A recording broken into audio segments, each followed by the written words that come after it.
Check, check. Hello. Hello? Hello? Hello? Is it going? Oh, yeah. Oh, yeah. We got to set a timer for 29 minutes for our first sponsor. Ow. We're just, Oh, wow. This is TRMF sirening. Dawson's Creek, bro. We're just out here sirening on the rock. And it's even more when you see the picture. It's just like two silhouettes in the wind. Beautiful silhouettes. Oh, yes. How are you doing, man? Good, dude. How could you be bad out here? This is beautiful. This is my backyard, literally. It's a gorgeous place. Well, not literally, but like pretty close to literally. Well, if it was your backyard, we would be over there on those rocks because we like the shot better. But I realized there's a no trespassing sign, so we went over here where there's no sign. DJ Khaled didn't buy me a hot tub. It's a free country over here. Or whoever. What? Jeezy didn't buy me a hot tub. Oh yeah, like my friend. my friend has a song called "Jeezy Bought My Hot Tub." Yeah, it's sick because it's true. It's true. Yeah, it's a true story. Yeah, because he bought. Well, I think he paid for his music or something like that. And then he in turn bought a hot tub. That's right. Yeah. So essentially, very nice, very nice. Mm-hmm. How was ask him about it? It was a lot of years ago that he told me that. How was the Souk metal show? My dad heard it all. Oh yeah, he lives on the Basin. Is he the guy that complained? Is he the guy that sent a very long email about how? Yeah, I hope not. This trash music is playing, and no, because he called me and he was like, "Oh, we got a front row seat to a metal show that's across the lake," or. So they would have heard our set, yeah. Oh, they heard the whole thing, yeah. We played last. So. Yeah, and he was just like, "Yeah, it's crazy. We can hear it perfectly." Wow. Yeah, and I was like, "Oh, yeah, my buddy's playing right now. Actually, like he's playing at that show." He's like, "Oh, crazy." Yeah, I'm like, "How does it sound?" He's like, "Oh, a little distorted." A little distorted, yeah. But fair. Huh. Well, was it fun? Was it cool? It was fun and cool. Yeah. Both fun and also cool. It was fool. Well. You played the fool. Yeah, all the bands were great. It was fun. We had a great time. Love it. A lot of people showed up. It was honestly, to be real, it exceeded expectations. Like, not that we didn't think it would be fun and cool, but it was even more fun and cool than we thought. That's so fool. Yeah, and fun. It was sweet. You knew who played a week before you guys in Souk? Who? Ecoline Crush. You remember who those guys are? Econoline Crush? Is that how you say it? Is that how you say it? Maybe I'm wrong. I thought that's. I thought it was Ecoline Crush. I've heard it say. Do you know them? Yeah, I guess. I've heard the name. You know the songs? No. All that you are, you're just one shiny star. I don't think that's the actual words. And you don't know what it's like. It's like hella 90s Canadian alt. I bet I would know then. Yeah. Pretty well every single one of those songs that you rattled off that I was like, what? And then as soon as I heard it, I was like, oh, this song. Oh, this song. Oh, this song. And then it was, as soon as you hear it, not distorted through my lungs. Even more so after we had that podcast and you told me, educated me on all the names of those songs and stuff and all the lyrics and stuff. I went in and then I would listen to those as songs when they would come on at work. Yeah. And it was just like, hey, jealousy. I'm like, hey. Gin Blossom. Hey, I'm listening now. Yeah. I understand. If I didn't have so much knowledge of that, I could have been a doctor. It's one or the other. Yeah. You can't, your head is full of just the 90s rock instead of doctor stuff. 3 gigs up there, man. That's max. It's like an iPod shuffle. She's maxed out. That's exactly the amount it takes to become a doctor. 3 gigs. 3 gigs of human brain power. Hella. All right, well, we're into this. We're at the beach. Does a podcast in the woods with These Are My Friends. These are my. Hell yes, friends. These are my hell yes friends. Well, I got some cool stuff on, and it sounds like you got some cool stuff on too. Yeah, actually, it's great that we came to the sea today because I had unrelated wise. I don't have anywhere to put my coffee. That's what I was wondering. Pull out the phone here. Watch me fall in the water now. Just trying to figure. That'd be great content, man. It's true. Watch Those me drop boots look my expensive. phone in the pocket in the thing. I can't drop my coffee, or the microphone, or the phone, or my phone. But if I'm going to drop anything, it's going to be coffee first, ideally. I hope so. Okay. There we go. No, I figured it out. So, shall I begin? I'm just going to break down everything that we're going to do on the podcast. So, I have oldest liqueurs, not liqueurs, but liquor establishments, distilleries. I have some smart animals, because I was kind of relating to what you had. And then I have Aeschylus. You know Aeschylus, the ancient Greek tragedian?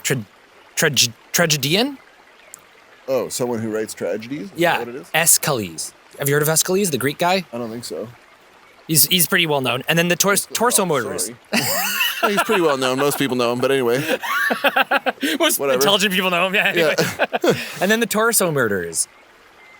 The torso Murderers. Murderers. And then sounds Jub sent something. like, so if we have time for it, we're going to get to it. But Let me just get comfortable here. okay. You comfy? Okay, and then what do you have? Fish. Well, we recently, my girlfriend Ola and I were looking at fish in the fish tank and wondering what it is exactly that they know, what do fish know?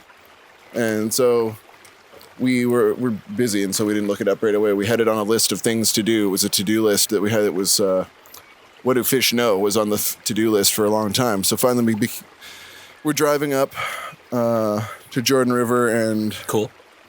yeah, it was really nice out there. And we're learning about what a fish know. And there's this guy named Jonathan Balcombe. Okay. Who... It's like he wrote this book, and it's honestly what a fish knows. So it's pretty on point for what we were trying to research. How would one tell? I think that they do different studies. Like there's one study where they have two different sized circles on the side of the tank, and they can train a fish to like boop their nose into the bigger circle if they want food or something like that. Like there's this like little training things they can do. So if the king of Russia was ever a quadriplegic, they could train a fish to hit the nuke the world button. Well, they would have had to have trained it already, I guess, because it'd be hard to train a fish while you're quadriplegic. King of Russia. That's what they say anyway. They say it's harder. Okay, continue. Sorry. Anyway. It's like, do fishes think? Do they really have 3-second memories? And can they recognize the humans who peer back at them from above the surface of the water? In What a Fish Knows, the myth-busting ethologist Jonathan Balcombe addresses these questions and more, taking us under the sea. There's streams and estuaries and the other side of the aquarium glass to reveal the surprising capabilities of fishes. And I believe you say fishes when it's multiple species of fish. Oh, okay. All right? Fish eye? Yeah. It's like different beers, all the different beers, and that's like different brands of beer. What where is you a wouldn't plural say of like fish? pass me 3 beer, Fishies? No, plural is just fish. Right. But if it's multiple different species of fish, it's the different fishes. Correct. Okay. Well, anyway, although there are more than 30,000 species of fish, God damn it. What? Never mind. The way I described what the difference of it immediately got disproven by the next sentence. Although there are more than 30,000 species of fish.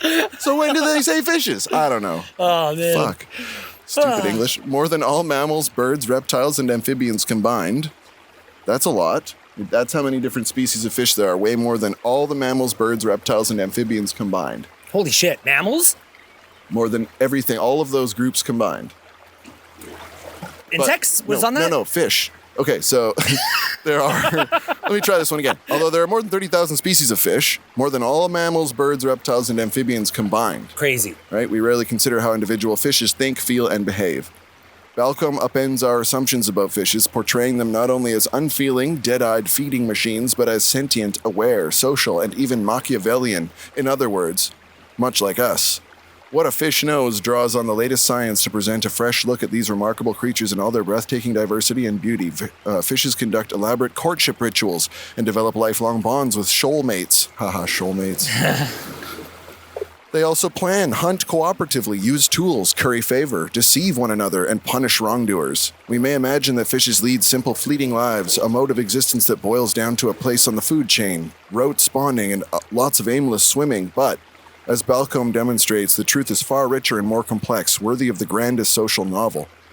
Highlighting breakthrough discoveries from fish enthusiasts and scientists around the world and pondering his own encounters with fishes, Balcombe examines the fascinating means by which the fishes gain knowledge from the places they inhabit, from the shallow tide pools to the deepest reaches of the ocean. Teeming with insights and exciting discoveries, What a Fish Knows, offer thoughtful... What a Fish Knows, and goldfish included. Yeah, anyway... So it's can they super sick. Can they learn my phone number? By booping? I don't know. I guess they can. He's just suggesting that And he's done more research on it than I. Of course. He's suggesting that they do all these things. There was a different article, and I don't know where it is, but there was basically, I'm pretty sure, what are they called now? They're these fish that dart out of the water. And Piranhas. it was just cool because it was describing how they come up out of the water and they spit water at bugs to knock them into the water, and then they like jet at them and get them. Like Zelda. Remember those bugs that pop out of the water and they spit seeds at you? Yeah, I forget what those are called. Those are actually Zoras. Oh. Those are the original Zoras, yeah. Ah, okay. Yeah. Learning stuff here. Yeah. But, yeah, so they have, like, they can compensate also, like, when they come up and try to hit bugs and stuff like that, they can compensate for the way that the light bends on the surface of the water. You know, otherwise they would miss, right? Yeah. But they can, like, actually, like, make compensations Sharpshooters. for it. Yeah. Yeah. Like, some of them they keep soulmates, you know? Like, there's just all these things that are super cute. And it seems like fish feel and think and, you know, can learn a lot more than we thought. So pescatarians are worse than meat eaters. Actually, much worse. Yes. No, I'm just kidding. No, they're not. Chickens don't have souls. No. If there was a hell, we'd all go to it. I'll just say that. All right. Okay. Well, I appreciate that. It was really fun. So what do we want to talk about first? Let's go to our little segment here of the 11 oldest surviving alcohol brands that are still popular worldwide. Do you have a guess at which one would be on this list? Heineken? Or alcohol brands completely? It's more it was like liqueurs? spirit. Oh, spirits. Yeah. Spirits. Okay, well, like Grey Goose, Smirnoff. Nope. Like not okay. Is this No, list of- you're right. of You're in good the stuff, or because those wouldn't be on the list. So much. We got gin on the list. We got liqueurs on the list. We got single malt scotch on the list. Okay, so it's just like, but is it what's the biggest in the world? No, oldest. Oh, sorry. Oldest. So rephrase the question. It's the oldest ones in the world. Yeah, so it is 11 of the oldest surviving alcohol brands that are still popular worldwide. Gotcha. Okay, I thought for some reason you were saying the most popular. I mean, they're pretty popular. Any guess? What else? I don't know. Budweiser. Spirits. Right. God damn it. I'm not doing very well. Sorry, mate. One last shot. Spirits. Captain Morgan. Okay, good guess. Not on the list. Not on the list. So, celebrating 200 years in 2024, Glenlivet remains a trailblazer in the whiskey world. Glenlivet. Yeah. Founded by George Smith in 1824. What about Jack Glenlivet. Daniels? Not on the list. Not on the list. It's all too recent, hey? Yeah. You're talking about like the K-pop of the spirit world. Yeah, well, I was trying to see which ones might have been surprisingly like Hanging old, around. You know? Yeah. Chivas Regal. Chivas Regal. Yeah, correct. What's the director of Fear and Loathing? Oh no, the writer of Fear and Loathing, not the director. Oh author. my God. This is terrible. I know this one. I'm drawing a blank. This is embarrassing. I'm not looking it up right now. No. Hunter S. Thompson. Boom! You God. literally said that as Google popped up. I'm so glad that I beat Fucking- you. I was so angry at myself for a Yeah, second. me too. But damn, you fucking you've No more reached podcasts in the morning. Only Hunter S. after Thompson. the coffee. So he drank like half a bottle a day of Chivas Regal. I heard. Word on the street. Yikes. Yes, Hunter S. Thompson. That was his choice when he was writing his shit. Chivas Regal. I like it myself. It's blended Scotch whiskey. It's not a single malt, but it's nice. Buy stock in Chivas Regal now because we just talked about it. I want to buy a bottle now. Number Start 3, writing. Beef Eater. Yeah, Beefeater gin. Yeah.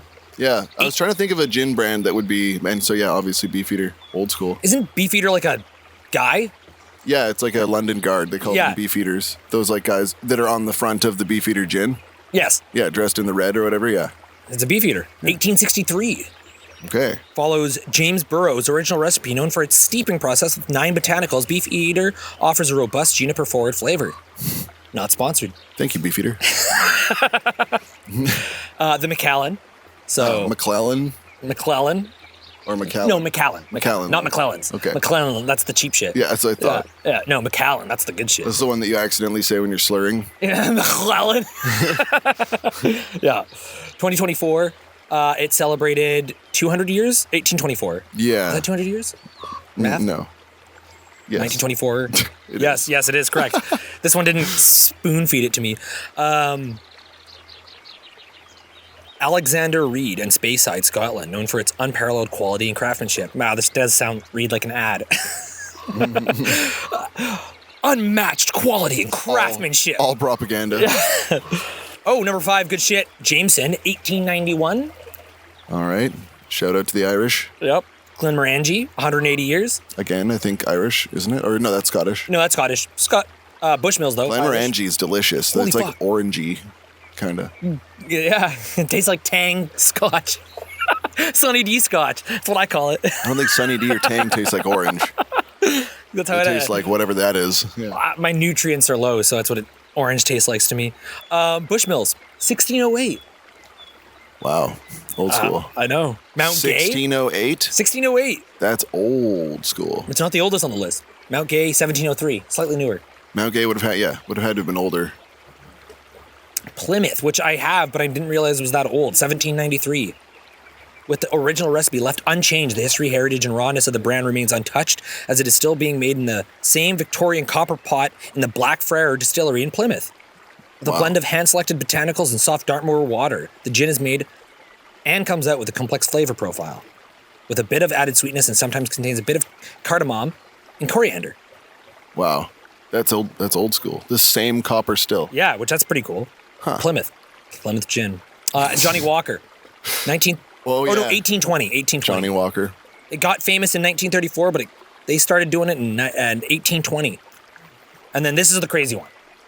So this is the reason why I brought this up, which I didn't realize. Bulls. Bulls vodka? Or liqueur. They do curacao and stuff like that. Yeah. Curacao. The world's oldest distillery spirits company, set up in Amsterdam by the Bluesis family, was established in 1575. Wow. In the Renaissance era. Is that what that is? It's pretty Pretty much. Yeah. It was run by 3 successive families for 397 years and is known as the Masters of Taste. With a variety of vodkas, gins, geneviers, advocates, and liqueurs, the brand combines century-old recipes with neutral ingredients and traditional flavor. The liqueurs became one of a kind. The first flavor was orange, cumin, and cardamom. Bols Genevieve came around 1664 and has played a vital role in the 19th century American cocktail. 1575. Wow. Well done, Bulls. How incredible. That's incredible. Is that what you said? No, that's all you, bro. Shanks. Okay, going into our first sponsor. We're at the beach. Something to do with sand? Sirens Beachwear. Thong sandals for mostly men. I think we need a foot sponsor. Just a foot. Yeah, I don't know what it is. Yeah, it seems like it's always to do with footwear It's with always, us. like, I don't know why. It's because we have beautiful Always- feet that they're always getting a hold of us, these feet people. It's incredible. We just go to shoe. Knee-jerk shoe. Yeah. Yep. Rock Sirens, male thongs. Male thongs by Rock Thong Sirens. sandals. Thank you so much. And excuse me while I kiss the sky. Whoa. Now wait a while there's a plane in Dylan's Perfect timing. wandering up to the microphone. Yep. It's about to cut off at any moment. Ah, Oh, fuck. careful. I got poked by a branch. It's wild out here. Anything could happen. Okay. Thank you, Siren Sandals. Okay, we're cool. We're back. Hello? Thank you, male thongs. What was it? What? Yes. Thank you, Male Thong. We appreciate you, Male Thong. Anyway, so I was just admiring these lichens. You know? Oh. Many fine lichens about. Okay, we're so back. Oh. We're so back. You know, it does a podcast in the woods, but we don't like to adhere to rules because we're bad boys. Say fuck it. Yeah, so we're Rebels. in like the waters. So we're near the water. It does a podcast in the ocean. Yeah, does a podcast. All by right, the let's get sea. into some meat and potatoes here. Got a wasp on my hand. If I just play it cool. Yep. Yeah, that's right. 'Kay. That's right. Keep flying. Stop it. Get him with your coffee breath. Did you know ravens are extremely intelligent? No. Go on. And in part because of... You're not. Stop it. Oh my god. Dude, be cool. He's want trying my- to check out that microphone. Yeah, he's buzzing into my mic, bro. Yeah, because it tastes like your breakfast. Fuck, I'm going to hum my phone into the ocean. Yeah, he's really still coming at you, dude. I don't know what it is. That's what I hate about rocks. You can't traverse on rocks. This is like one of the most ancient human thoughts. Dylan's just walking in his great-great-great-great-great-great-great-great-grandfather's shoes right now. See, this is, Jerry Seinfeld OG. So cool traveling with Dylan's great-great-great-grandpa. You know what the deal with rocks is? You can't traverse them. They're always like harder to get across. Yeah, not like a flat hill or a nice incline. It's so sucks tough to fall on them. All right, okay, so, man, that wasp made me lose my notes. Okay, I'm back. So anyways, ravens are extremely intelligent. You got away from him. You shook him. I shook him. Okay, thanks, Mr. B. In part, because of it, they are associated with omens in many cultures. Ravens have better planning skills than human toddlers. One study... Wow. It's pretty good. One study revealed that they could select a key from an array of objects that could be used to open a special box with a treat inside. They could find the correct key 90% of the time and patiently wait a whopping 17 hours for the opportunity to use it to get a treat. That's it. Show me the toddler that will stand there for 17 hours waiting for the treat. We won't. Yeah. They won't. No, it's not happening. Ravens are smarter. Next, pigs. Pigs are the classic example of an animal that surprises many people with their intelligence. Pigs are so smart that they can play simple video games, as proven by 4 pigs at Purode University Center of Animal Welfare. I want to play games with pigs. Pong? Hop on COD, bro. Yeah, Call of Duty. Oinky, the fucking 360 no-scope. Yeah. The game consisted of using a joystick to manipulate a dot that hit a wall, so Pong. All right, better than COD, still. Yep. After hitting the wall, the pigs received a treat. All 4 pigs displayed skill for greater than would be expected by random chance. In order to play the game, the pigs had to understand that moving the joystick resulted in movement on the screen. Somebody just waved at us, and I waved back at them. That was nice. Oh, aw. Anyway, continue. Hi. Hello. Hello. I guess that's what you get for being in public. I just saw this arm stick out from behind the bushes and wave at us, and I waved back. Hey, he's back. Hey. Could be his friend. He's come to check it out. Yeah, there is a real bitch over here. I just wanted to come see for myself. Look at this guy trying to traverse the rocks. Yeah. Sucks to be on rocks, dude. What a Neanderthal. All right, and speaking of Neanderthals, chimpanzees. Same, but different. Yep. See what you did there? Chimpanzees have been subjected to countless hours of research with the goal of better understanding their cognition. And they're so bored. Bored monk. No, go on. The result is that we can confidently say that chimps are one of the most intelligent species on Earth. Humans share 99% of our DNA with chimps, so they should come as no surprise. This should come as no surprise. Wow. Ironic. Chimpanzee probably would have read that right. Chimps recognize themselves in mirrors, a key component to abstract thinking. More than that, they are able to recognize themselves on video, a skill humans don't get until around 4 years old. Apparently, at 3 years old, we don't recognize ourselves on camera. Really? Apparently. Really? Says this random list. I always knew I was a star. But not until I was 4. Jumping around on the security camera on that Blockbuster or whatever. So, oh yeah, the security camera. I see that all the time at work. Aeschylus was an ancient Greek. So anyways, traverse. Is that the word of the day? I feel like that kid that Why did you say that? Well, I'm going to a new segment. Segue? Sure. Yes. Okay, anyways, those are smart animals. Animals are smart. Boop. Next segment. Aeschylus. Stick with us. That's what animals are smart anyways. Blah, blah, blah, blah, blah. Next. Let's keep it moving, people. Fucking ways, yeah. You have anything to say smart animals? You have... I feel like I talked about how fish are smarter than we think. That's why I brought that in. You know? It's something to relate to. Think about anglerfish. How terrifying is that? Evolved to no, an anglerfish is the one with they hang the light. They live in the depths where there is no other light, and they have bioluminescent, basically bobbers that kind of attract other fish, and then the horrifying maw of the anglerfish comes out and swallows whatever it is with the terrifying outer teeth and everything. Yeah. Yeah, they look so scary. You've seen those, right? 100%. Oh yeah, they're fucking awesome. If not in real life, in a Disney movie. It's like how is this not an alien? You know what I mean? Like they keep discovering stuff under the ocean. It's like, but that. How do you even design an alien as a sci-fi person? Well, you just look at the ocean and just pick stuff from there and combine it. Now you have an alien. We haven't even explored the depths yet. No. And apparently the things that live on the bottom eat like shit and whatever comes from the surface. And they're so like, it's like apparently so cold and the pressure down there, they look like just like if you puked on a painting. That's what they look like. Yeah, there's probably crazy shit down there like that. Yeah, there's also like hydrothermal vents that are so hot. They're like, it's like, magma.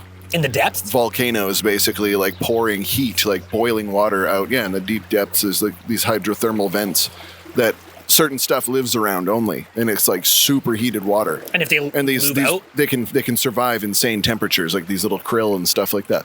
Yeah, it's cool. Fuck. Man, wouldn't want to go down there. No, it doesn't want you down there. We're not supposed to be down there. Yeah, James Cameron. The further down you go. Like, I want to know. I want to see shit, but it's like, this is what we should be building robots for. Yeah. Like, send those guys. They. And they have, but they haven't got that. Just keep doing it. Yeah, keep doing it till you get there. Okay, James Cameron? Yeah, send the AIs down under the sea. Under the sea. And speaking of under the sea, Cully's, an ancient Greek tragedian. No correlation, but I had to traverse. Is that what it's called when you write tragedies? A tragedian? That's what it says. He was born 525 BC. It's pretty old. It's 2,050 years ago? Anyway. No, 2,500 years ago. 25. 2550. 26. 2550 away. 26. Let's stop doing this immediately. Okay, often described as the father of tragedy. Academic knowledge of the genre begins with his work. So he wrote things like The Persians, Seven Against Thebes, The Suppliants, The Austria, All and bangers. Prometheus Bound. All bangers. Bangers. This summer. Anyways, he was one of the most celebrated figures of ancient Greek tragedy. He was a forefather, but apparently his death, that's where the funny thing happens. Okay. Little which is not sensitive, but ironic. It is. I think he invented the word ironic as well. One of the most celebrated figures of ancient Greek tragedy is believed to have died around 456 or 455 BC in Sicily. His death has been enveloped in myth with a popular but apocryphal. What the fuck? Let's see. Where is it? Where? Let me highlight it. Where are you? Apocryphal. Apocryphal, thank you. Well, I mean, that makes more sense. Put a note in that, and I'll explain why I know that. Okay. Note. Popular but apocryphal, account suggests he was killed by a tortoise dropped by an eagle. So apparently, he has a bald head and his head was shining, and an eagle thought that it was some sort of rock. So he was trying to break open the tortoise shell, and he dropped it on this dude's head, and it killed him. That's a crazy way to die. That's a cartoonish way to die, for sure. Tragic, yes. But comedic, yes. Also, it can be both. I mean, I don't think there's a better way for him to die. Getting nailed in the head by a tortoise, was the tortoise okay? He's like, oh shit, sorry. No, but he wasn't. Not okay. Yeah. Anyways, why'd you know this apocryphal? Eagle's just like, wow, I'm going to eat a lot. Anyway, gross. His brains. Yikes, dude. That's what I meant. Anyway, gross. Apocryphal. Well, I just released a Dungeon Synth album a couple months ago, and it's called Apocrypha. Ah. Yeah. I purposely put that in so you could do the little shout out. Yep. That's right. Yeah. Apocrypha is basically lore that everyone seems to know, and that's the story, but it's also not canon. It's not necessarily the 100% truth. It's not really canon.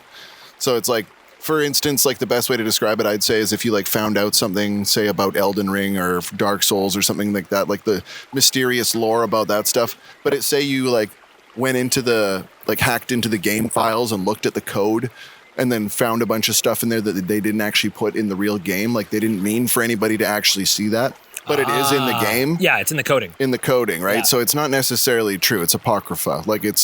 the story of it exists and it could has be a ring of real. truth. But there's something going on about that. But like basically, it's myth kind of. Or like getting hit in the head by a tortoise from an eagle. Exactly, that's the account, right? Highly unlikely. However, that's the way the story goes. And so that's forever known. right, Forever shall be known. it's apocryphal. Love it, love it. Okay, and trigger warning a little bit. Okay, trigger warning of the one that I almost guaranteed when you said it before that it would be a trigger warning. The torso killer. Murders. Oh, pardon me. It's crazy. Torso murders. Okay, here, I'm going to paint a picture for you, all right? You ready? All right, I'm ready. Against this backdrop of a large city improv... A place. Thank you. Against the backdrop of a large city improving economically, one of the most prolific and gruesome serial killers of all time carried out his acts of horror, distracting the citizens of our city from the pride and prosperity of times. Getting distracted from prosperity by horrible murders. Damn it. I hate that. Trying to focus on prosperity. Some guys killing torsos over here. I can't have this. You're disturbing my peace. 13 people were brutally murdered over the course of 4 years, beginning in 1934. All of them decapitated, most of them while they were still alive.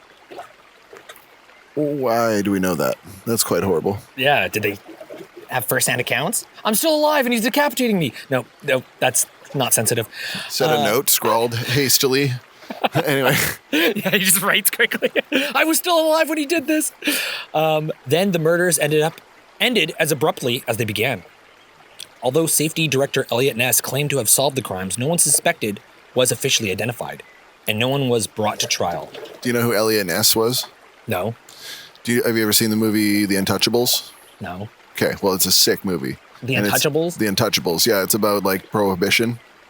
It's about these cops that are, like, trying to stop the gangsters that are smuggling alcohol, like moonshiners. Any actors in it? There's some actors in it, yeah. Really famous ones. I can't really remember. Some people portray things? Just, it's a massive movie. It's so Okay, sick. The Untouchables. Okay. Yeah, it's great. But that's who Elliot Ness is. And that, remember in California Love, which we were talking about recently, A couple podcasts ago? Dr. Dre goes, now let me welcome everybody to the Wild Wild West, a state that's untouchable like Elliot Ness. That's a pretty sick line now. Ness, and you know who Elliot Ness. This is the guy who's investigating this murder. Dr. Dre came up with that? Yeah, well, whoever wrote the line came up with it, and Dr. Dre said it. I'm sure he writes his own shit. Okay, so a young man found the remains of a woman in her mid-30s. The torso, with thighs still attached, but amputated at the knees, was washed up on the shores of Lake Erie.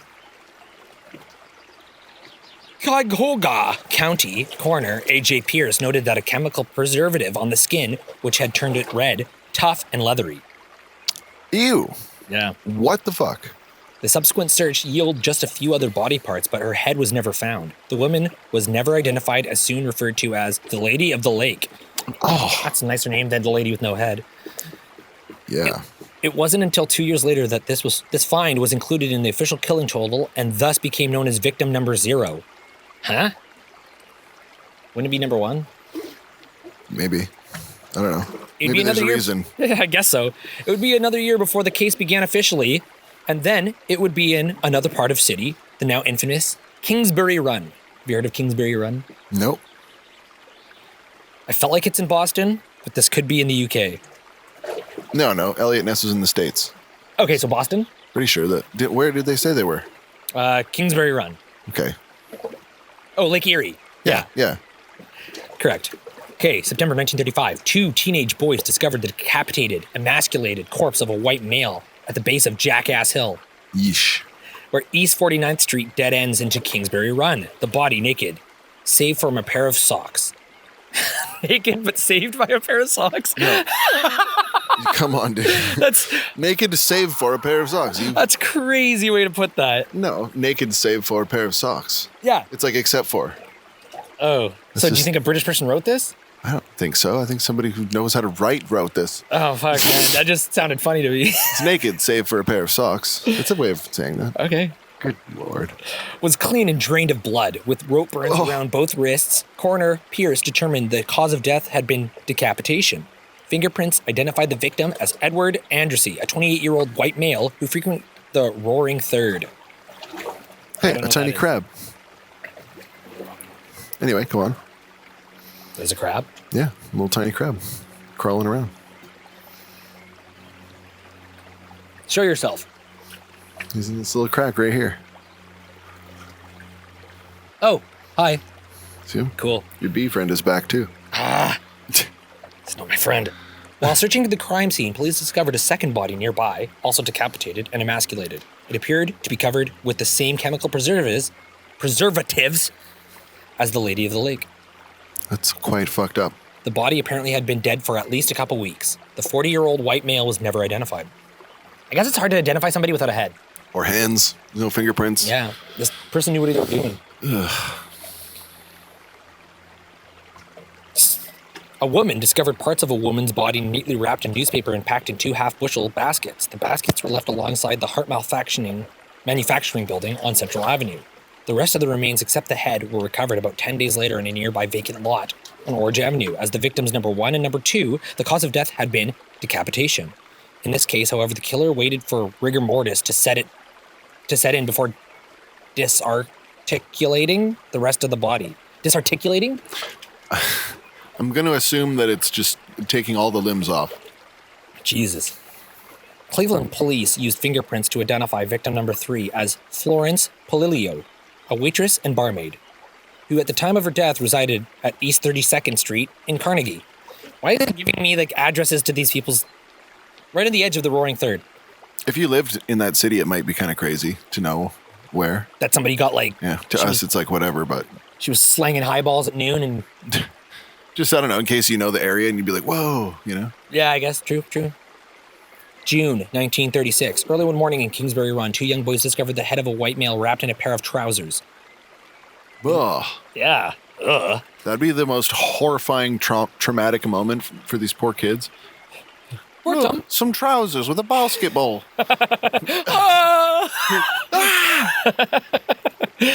The next day, Cleveland police found the body of the 27-year-old man the next day dumped in front of the Nickel Plate Railroad police building. Clean and drained of blood, the corpse was intact except for the severed head. Pierce again determined the death had been caused by decapitation. In spite of flesh set of fingerprints and the presence of 6 distinctive tattoos on various parts of the body, police were never able to identify the victim. A plaster reproduction of the man's head, along with a diagram of the kind and location of the tattoos, were displayed at the Great Lakes. More than 100,000 people saw the death mask and tattoo chart, but the tattooed man was never identified. The original death masks, along with 3 other from the case, are displayed at the Cleveland Police Museum. That's a little... Quite morbid, yes. Yeah. Death masks? Yeah, well, just like a cast of someone's face to try and recreate what they might have looked like so they can identify them. That's horrific and smart, you know? Yeah. I mean, it's for a purpose, I guess. I mean, yeah. All right, we're going to go one Just more. get it super wrong. They're like, whoa, he didn't look like that at all. I figured it might have been this one guy, but it's not after seeing that thing. Yeah. Oh, that guy was still alive. We're going to do one more, and then we're going to go into our second sponsor, okay? Okay. July 1936, a teenage girl came across the decapitated white male while walking through the woods near Clinton Road and Big Creek, on the near west side of Cleveland. The victim had been dead about 2 months, and his head, as well as a pile of bloody clothing, was found nearby. Judging by the enormous quantity of blood that had seeped into the ground, this man had apparently been killed where his body was found. Victim number 5 was never identified. None of these people are dead. So they just never found whoever it was doing this. It's quite I think, horrifying. Long story short, yes. Yikes. But maybe. Anyways, second sponsor, not shoe related. The Kite Flyers Union. Thank you to the Kite Flyers Union. They'll basically show up at your house, birthday party, whatever, and they'll just get a guy to fly a kite for you there. You can just enjoy. And their tagline is, go fly a kite. Yeah. Or we'll go fly a kite, I thought it was. Yes, that's much better. Kite Flyers Union. We'll go fly a kite. Thank you, Kite Flyers. Okay, now we get to sit here and watch as Dylan gracefully walks up, saying, carefully avoiding the tree. Oh, nope, he got hit by the tree. The same branch. Yep. There we go. We'll go fly a kite so you don't have to. You know how it goes? The little jingle. Fly the kite. Don't fly a kite, because we will fly a kite so you don't have to. That's anyway. Thank you, Kite Flyers Union. Yeah. Since, what was it, 1568? Around there, yeah. That's how long they've been drinking bowls. Flying kites and drinking bowls. All right. Quite nice out here. How are you doing, by the way? Let's just check in. Your beard is getting magnificent. It's huge. Magnificent? I was like thinking about trimming it. Oh, yeah? I was like thinking about like trimming it. Well, you can. It will still be 7 feet long, even if you trim it. Yeah, I just wanted to blow in the wind. Is that an eagle? Did you just steal my wallet? He's got a tortoise in his hands. Watch out. Ah, It's the same one. is it an eagle? I think it's 525 actually a buzzard, you know? A buzzard. It's one of those turkey vultures, I think. Correct, yes. It's just a buzzard. Lousy along the East Coast, but we're on the West Coast. What? What? It's lousy? Yeah. Okay. Moving on. July 1936. Nope, September 1936. A man tripped over the upper half of a man's torso while trying to train. God damn it. Cleveland police searched a nearby pool, which was nothing more than a big open sewer, and found the lower half of the torso and parts of both body legs. Both what? I don't know why I said body legs. It just says both legs. The legs of the body. God. It just says both legs. Yikes. Police sent a diver in to make the recovery. The number of the onlookers that turned out to watch the grim spectacle was estimated at over 600. 600 people wanted to watch limbs come out of the fucking water? I mean, nothing to do in 36. You really got... Oh, true, I guess. Okay, sorry, it's 1936. There's nothing to do. The killer may well have been among them. Oh, that's kind of spooky. Right, of course. Because they like to watch their work. Right, they returned to the scene of the crime. Victim number 6 was in his late 20s as well, and the cause of death, yet again, was decapitation. Jesus, I mean, yet again, decapitation. Once again, Coroner took his head. Pierce noted that the lack of hesitation marks and the disarticulation of the body indicated a strong, confident killer, very familiar with human anatomy. The victim died instantly when his head was cut off. It's a doctor. Well, we hope. The dude died instantly when his head was cut off. Yes, we can hope.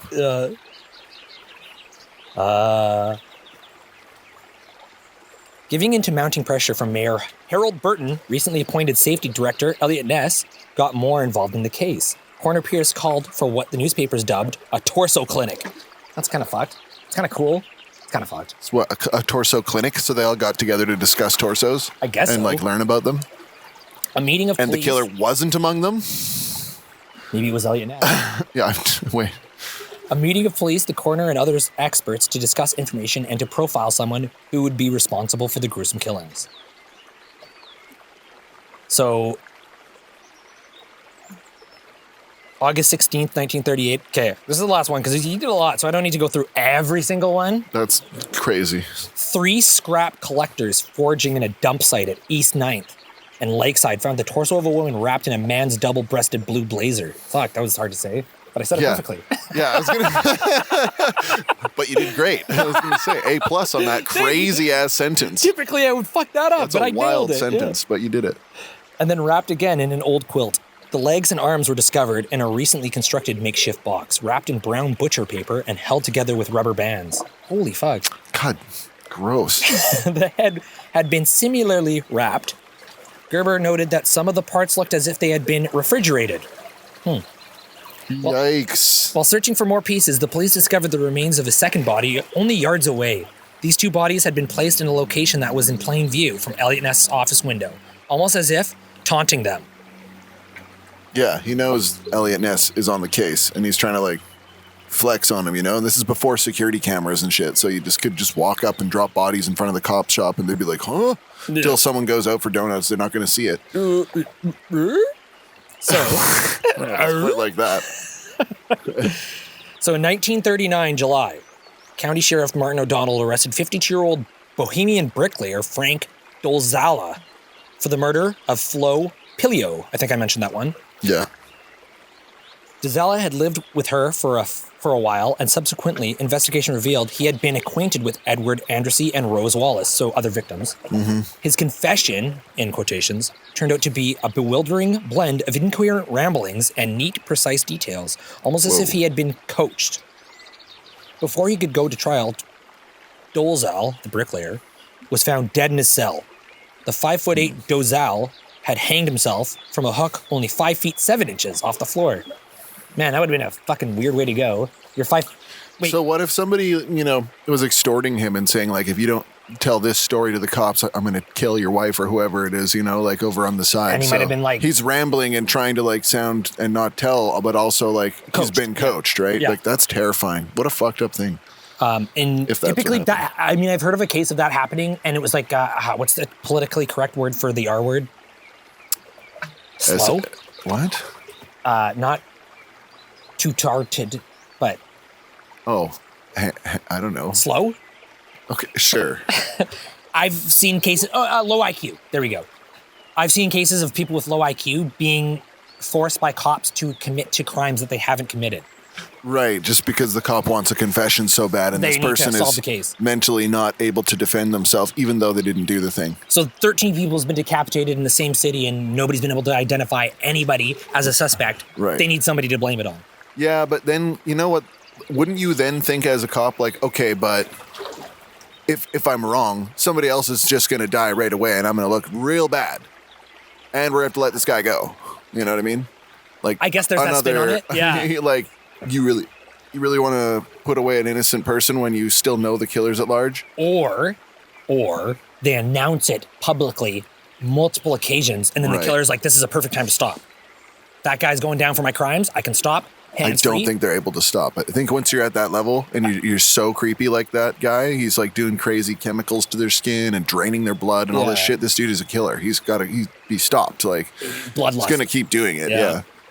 He's getting off on it because he's putting bodies in front of cops' windows and shit. Like, this is not somebody who's like, oh, okay, better fade back in the bushes now. Like, goddamn. Just Homer Simpson. No, he's going to keep going until, because they get like crazy, like, sociopathic narcissism where they're just like think that they're gods and stuff and that they can't be touched. And this is why he's doing it. Why would you ever bring bodies towards the cops? Which in the 1930s was a lot easier than today. Well, that's what I'm saying, right? Forensics. They figured that, how are they going to catch me, Like, so anybody out there thinking about being a murderer, you can't do it. Trust me, I literally watch true crime. You're like, I've tried. I've tried. Yeah. And you will get caught. You will get caught. It's not worth it. End up in jail. Always find them, yeah. It's not the 30s anymore. No. It's just not, We got Forensic Files. We got Robert from Unsolved Mysteries. Actually, he's dead, but we got Unsolved Mysteries. RIP, Robert Stack. Mm-hmm. And none of those mysteries ever went unsolved. Just don't think about it. I'm glad you brought that up. Shit. Damn it. The one counterpoint. Son of a bitch. Well, it's a beautiful day out here, It's a beautiful day to talk about torsos. Torso murders. Yeah. In fact. Well, thanks if you're still here and you didn't get trigger warning. Okay, I want to know, does anyone turn it off at that moment? Trigger warning. Yeah. When we say trigger warning, has there ever been one person who's like, okay, going to turn it off, thanks, boys? I'll keep giving the trigger warning, but I don't think that anybody actually goes, okay, don't want to hear it. They're all sickly curious. It's just nice to give a warning. It's not heads up. Hey, you're about to hear something fucked up, and it's on your decision whether to listen to our crazy shit or not. We're talking about ravens and pigs playing video games, and then we go into a tortoise being dropped on a man's head, and then we're talking about decapitated bodies and a guy never found. Wow, you kind of did let us down softer with the tortoise thing. It's a good bridge between the absurd and the tragic. It's all You're a master, Dylan. Tapestry Holy of what cow. I like to talk about. You've led us down the garden path beautifully. Yep. And here we are by the sea. It's quite a social experiment. This place is unreal. I like this place right here. This is a dope-ass spot. Mm-hmm. Cool. That guy likes it too. Yeah.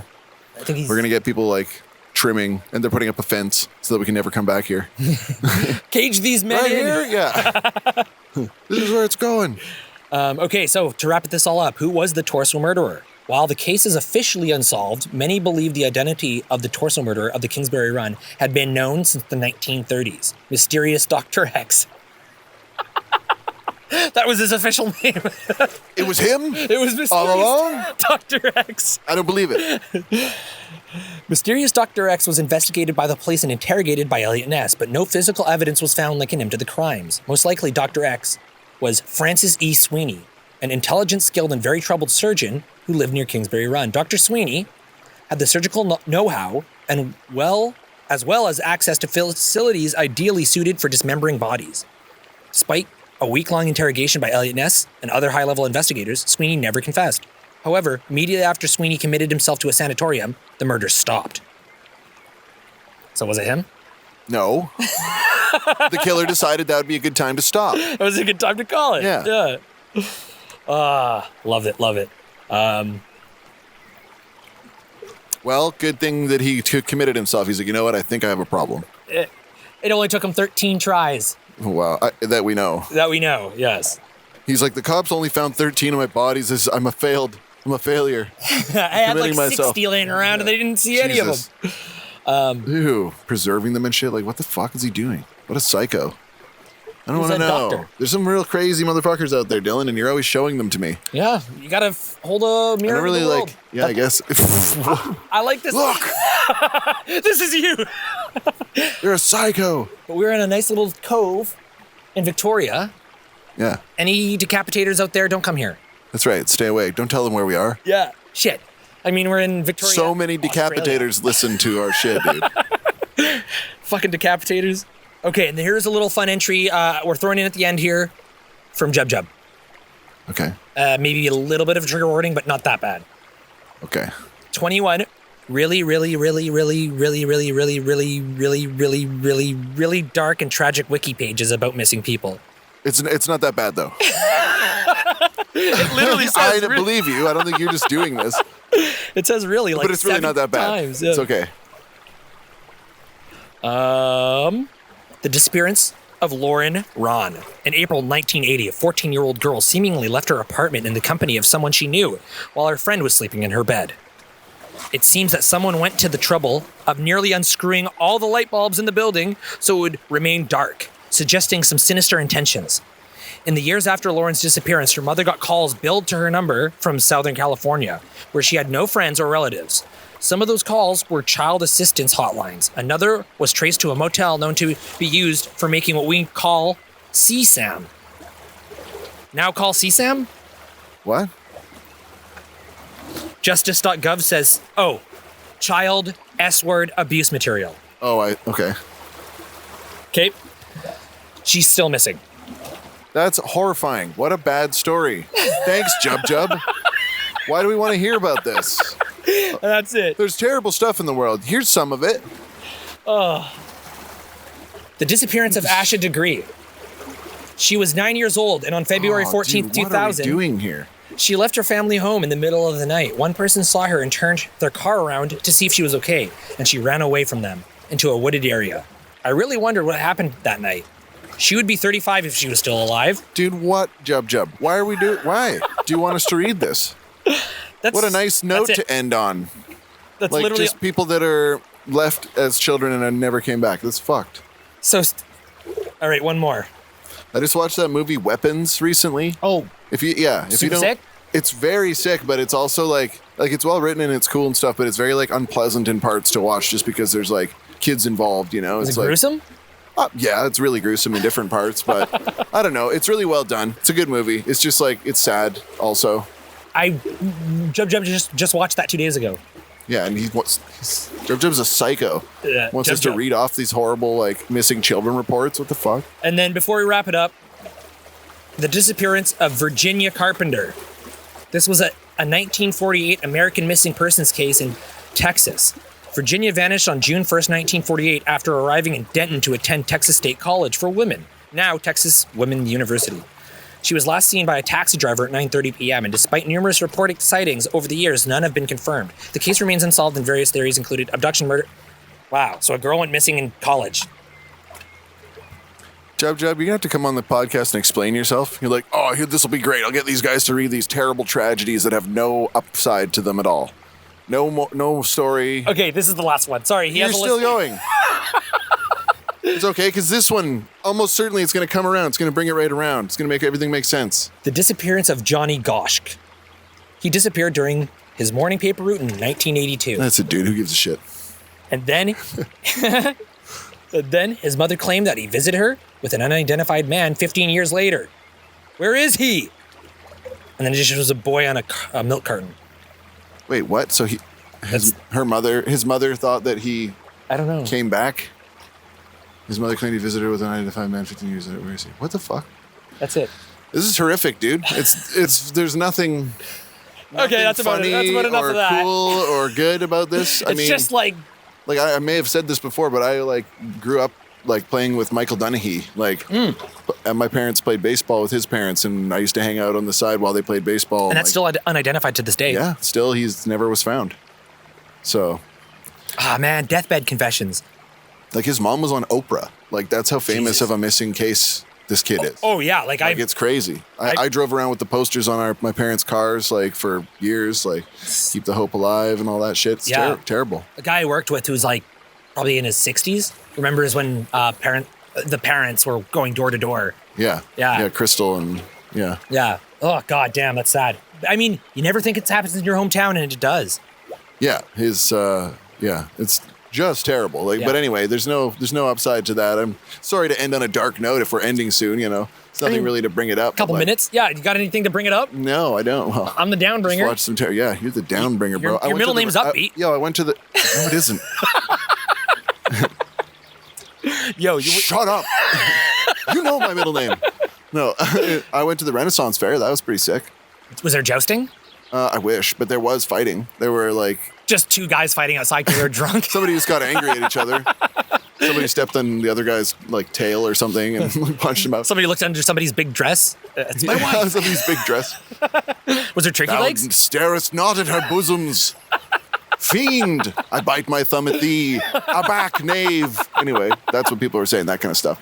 But mostly it was the like guys that dress up in like LARP, but not LARPing though. It's like full armor and MMA. Like they're just fighting in full armor with real metal swords. And like, do they that are hit not each other? sharpened. Yeah, they smash the shit out of each other. And that's kind of badass. Yeah, and then there's like a ref that like puts a flag out. It's like, that's it, stop the fight. And then they like bang helms together and like hug for a second, then keep going. Like it's sick. And then two more guys. No. If you want to write a fan fiction, you go ahead there, dude. But oh wait, never really, mind. It was just yeah. I mean, whatever. You know, it's all good. Yeah. There's a lot of rainbow flags at the Renaissance Fair, but yeah, I think those guys are on. Support it all. Yeah. Does the ref like stick his hand out? The ref sticks out a flag, like a big flagpole. Can he get his arm chopped off? It was or severely bruised. It seemed like it was a lady ref, and she would just like stick out this big huge pole, like a wooden pole with a flag on it that was like time kind of thing. Cool. Was there food? What was the food there? Turkey legs? I wish that there had been a bunch of more food. It was the first year that they did it, so it was a bit smaller, and they were doing it at little Fernwood Center or whatever. Cool. Fernwood Center, and what do you call it? So yeah, they were. I don't know. There's just like a couple food trucks and stuff that had like corn on the cob and whatever things like that. But, very Renaissanceian. Hot dog. Yeah. Is this a pheasant dog? Renaissanceian. Yes. It's pheasant. A pheasant sausage in a fresh bun. Yeah. Would you like to goose under my gander? Wow, dude. Goose under my gander? Little forward. Yeah. Sheesh, step Freaking off. Freak. Yeah. Stare at my wife's bosom. What else was there? Bikes? It was mostly just like kiosks of things people had made, like little potions and D&D dice and paintings and prints and cool shit like that. There were people getting tattooed there. I want to go to like a real big one. Yeah, it would be cool. Apparently my friend's hometown, there's just a wasp just sitting on your shoulder. He's just chilling. Just still as can be. Just relaxing. I think he likes the color of your shirt. Yeah, he's nice. As long as you don't get him on my grill. No. Yeah. Yeah, no. He's just started dancing there, actually. He's swaying around. That's cute. That bee likes you. Aw. Just don't bite me. Stings your face. Fuck.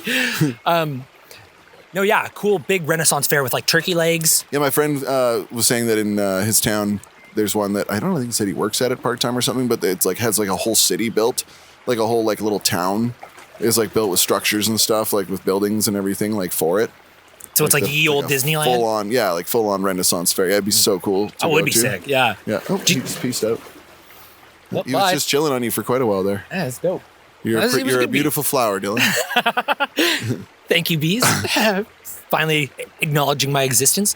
It only took a bright orange sweater for you to do it.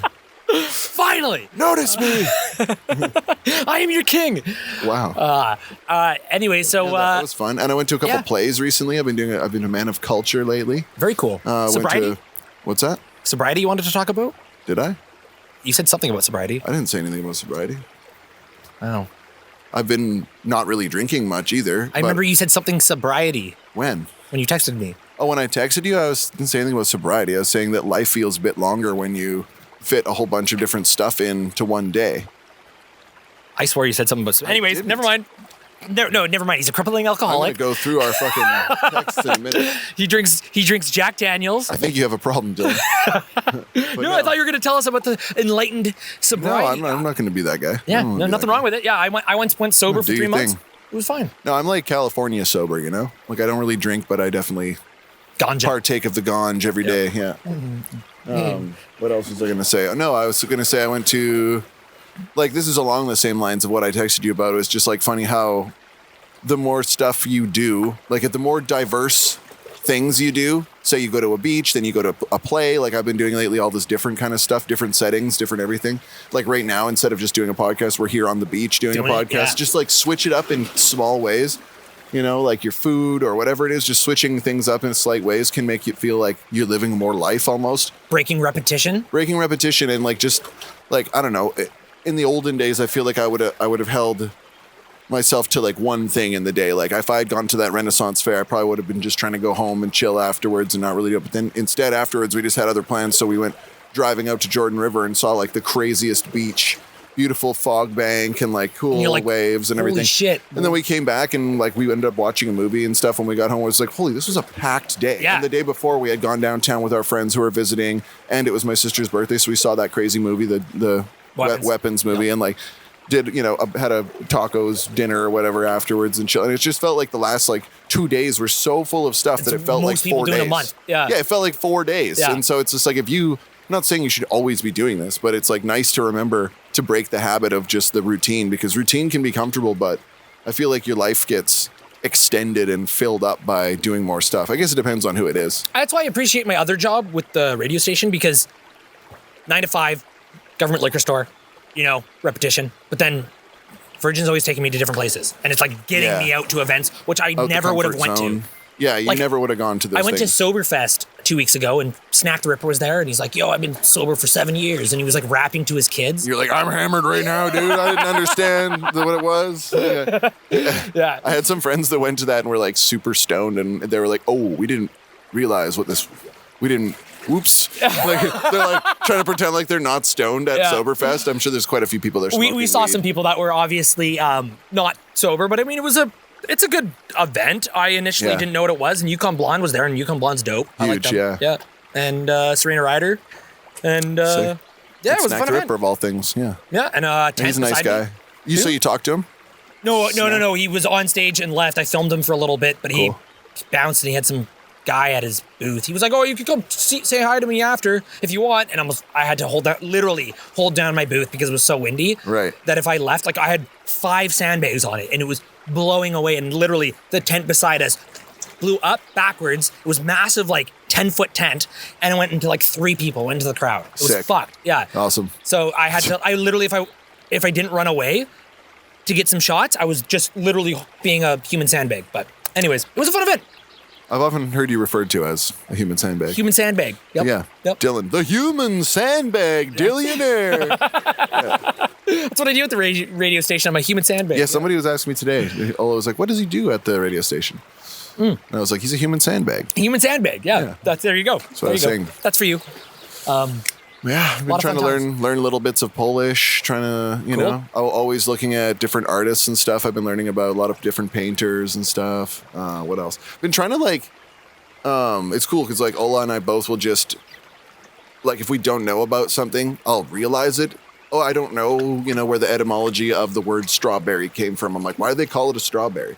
And like just ask questions and then we look it up because otherwise I forget that we can just know things and look things up whenever the fuck we want, and I forget to ask questions and I forget to look into things, but it interests me, like why do they call things this? And was a man named Barry drinking out of a straw? What I was gonna say also, it was when we were driving.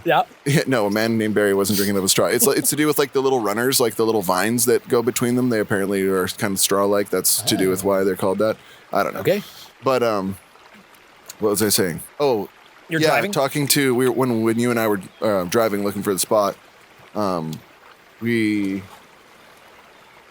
were saying that I was saying how funny it is to like, okay, so like different, maybe not onomatopoeia, but different like animal sounds could be different in different languages, and I never thought about that. Like, what do you say a dog says? Moo. What the fuck are you talking about? You should not eat dogs' burgers. I mean, rough. See, rough. Okay. Rough, Bark, right? Bark, rough, right? Yeah. Bow wow, that kind of thing. Like, Bow. woof. You know, all those things that you've heard a dog say, right? Well, Ola always says, how. Because I'm in like Poland. In Poland, they say how. That's what the dog says. How. Dogs say how? Yeah. How. That sounds like ZZ Top. How. How. That's the dog sound. How. How. That's so funny. Fucking ZZ Top Dogs. Yeah, dude. Top Dogs. Wow, dude. Okay, we managed to bring us up out the dirt. Yes, That's probably good. Let's call it ZZ there. Top Dogs. Yeah, Cool. but it's just funny to think of like, sounds being different in different languages. Wait. Something that's not even necessarily a word. It's like, what does the dog say? What does the dog say? What about an ostrich? How. I don't know. I think we all agree that the ostrich, we don't know what an ostrich says. I think that every nation agrees that. Never been. Yeah, which nation knows how exactly to say the when you fall in the ocean? There's time yet. And we end the podcast. Just go spelunking, yeah.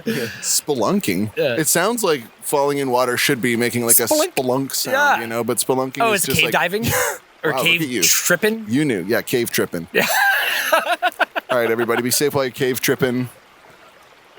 Sounds like the frat boys are coming to get People us. are yelling. Yeah. Get the fuck out of our property. Okay, we're going, man. Yeah. So this was a good one. I enjoyed our time at the beach. We decided to tell you that this was a good one. Yep. Just so you know. This was a good one? This Yep. was a good one. If you disagree, then you're wrong. Yep, that's right. You're wrong. Looking at you. Michigan. And New York. Chicago. Florida. Yep. We got the Netherlands, I think, at one point. We got France. Korea. Yep. There's one from Holland, I think. There were a couple from Holland. I don't know if they know what we're saying, but they must know. Statutory? Or maybe they don't know. That's why they're fans. Yeah. What the hell are you talking about? What was that place that I was like, oh, is that Agonia? Argonia?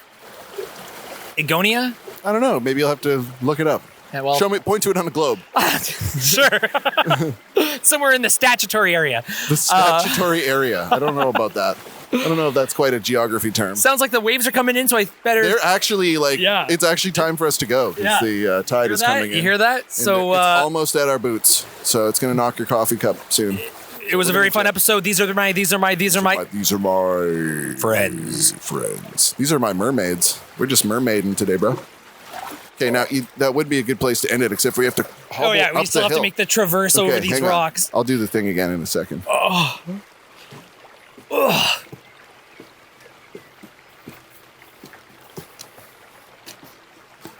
Okay. These are my. Bye. These are my.